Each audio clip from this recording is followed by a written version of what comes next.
Hi, Algebra 2 students. Today we are going to learn our final technique for finding solutions. Before today, the first technique we had for finding solutions of a quadratic was factoring. The second technique we used was isolating.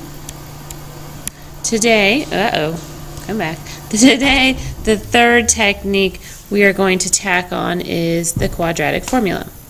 So all three of these techniques should find the same answer. It's just a different way to get to that answer. So today we revisit the quadratic formula. First thing we need to point out is that in order to use the quadratic formula, your quadratic must be set equal to 0 and in standard form. So when our quadratic is in standard form, we can use the quadratic formula, which you see below, with our a, b, and c values to find the solutions, or the roots, x-intercepts, or the zeros of the function. So to help you remember this, I'm going to sing it for you, and we're going to use the tune of Pop Goes the Weasel. So listen up, here we go.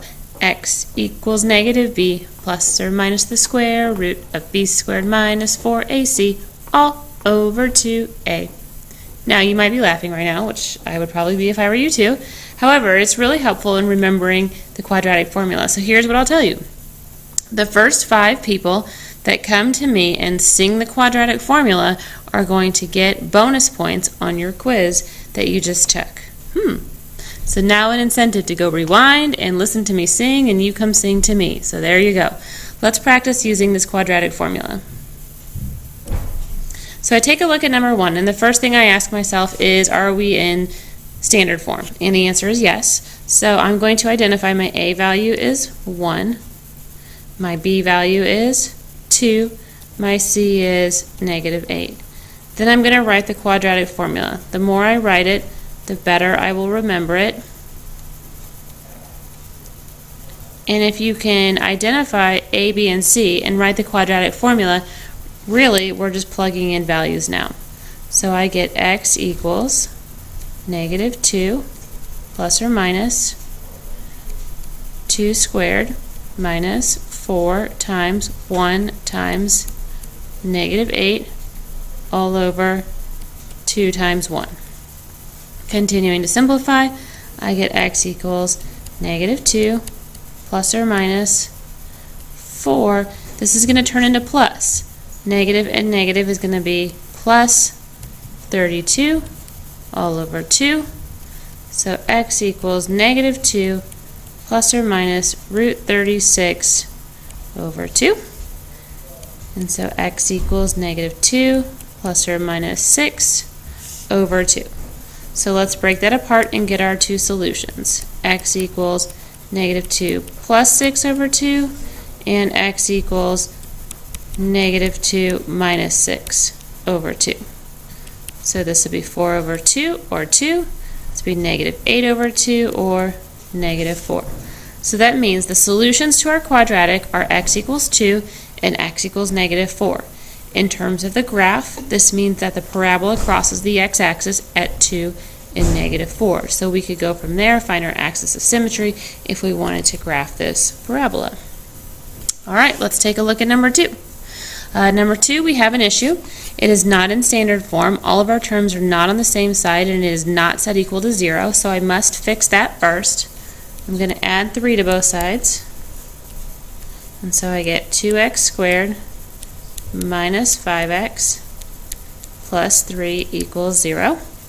Now I'm in standard form, so I can identify a, b, and c. So a is 2, b is negative 5, c is 3, and I'm going to use my quadratic formula. For space, and since I've just written it over here, I'm going to plug into the formula right here. So I have negative 5, so negative 5 plus or minus, notice I'm going to put the negative 5 in parentheses, minus 4 times a times c all over 2 times a. Continuing my simplifying, negative turns positive, plus or minus negative 5 squared. So negative 5 times negative 5 is 25. I only have one negative in these three terms right here, so it's still going to be minus.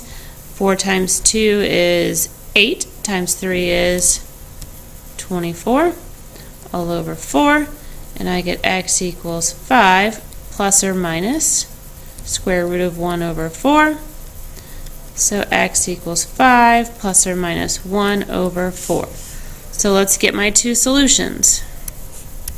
X equals 5 plus 1 over 4. X equals 5 minus 1 over 4. So this will give me 6 over 4, or 3 over 2. This will give me 4 over 4, or x equals 1. So again, these are my two solutions to the quadratic, which are also the roots, or the x-intercepts of the graph, also the zeros of the function. All right, well, let's keep practicing. Let's take a look at number 3. And now I have 8x squared minus 4x, and I'm going to subtract that 2 over. Okay, this is coming over here because it wasn't in standard form. So now I have a is 8, b is negative 4, c is negative 2. So I'm going to write my quadratic formula, negative b plus or minus square root of b squared minus 4ac all over 2a. And here I go. X equals negative 4 plus or minus, again I'm going to put negative 4 in parentheses, minus 4 times 8 times negative 2 all over 2 times 8. So continuing my simplifying, negative makes positive. 4 plus or minus. Negative 4 times negative 4 is 16. I have two negatives in these three terms, so I have 4 times 8 is 32, times 2 is 64, and it's going to be plus 64 all over 16. And so x equals 4 plus or minus root 80 over 16. So let's take a look at this. First time we see here that we... Amy, Heinball, and Ann Ordworth, please report to the counseling office. Okay, first time we have a number that's not a perfect square under here. So what we're going to want to do is reduce that radical or simplify that radical. So think about it. What perfect square is in 80? Okay. I know 4 is in there. Is there any other perfect square that divides evenly into 80? Well, 16 also divides in there, so I'm going to go with 16. X equals 4 plus or minus, rewrite this as 16 times 5 over 16. And the 16 gets to come out as a 4.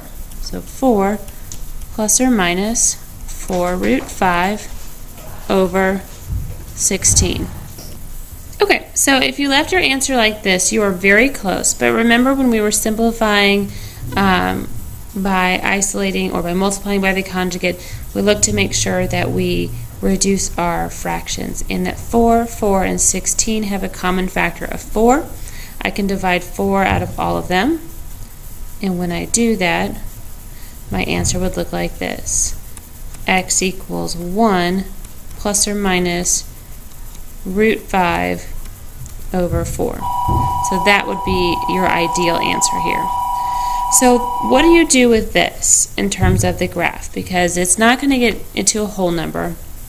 You could turn this into a decimal with your calculator. That would be the best you could do in terms of getting a number for this value of x. So 1 plus root 5, you would hit enter and then divide it by 4. 1 minus root 5, you would hit enter and then divide by 4 if you actually wanted a number. All right, but we're going to leave it as it is. Let's move on. All right, last but not least, we have this. Oh, good goodness. Sorry. Okay, again, we're not in standard form, so let's move over that 5. 8x squared plus 6x plus 5 equals 0. So A is 8, B is 6, C is 5, and I get x equals negative 6 plus or minus 6 squared minus 4 times 8 times 5 all over 2 times 8. And so x equals negative 6 plus or minus, I'm going to have 36, not c, I've got 40, so minus 160 all over 16. Okay, so I have x equals negative 6 plus or minus the square root of negative 124 all over 16. And this is the first time that we've seen a negative under the radical. So I get x equals negative 6 plus or minus, I'm going to rewrite this number as negative 1 times 4 times 31 all over 16. 4 because it's a perfect square. So x equals negative 6 plus or minus. The 4 comes out as 2. The negative 1 comes out as I.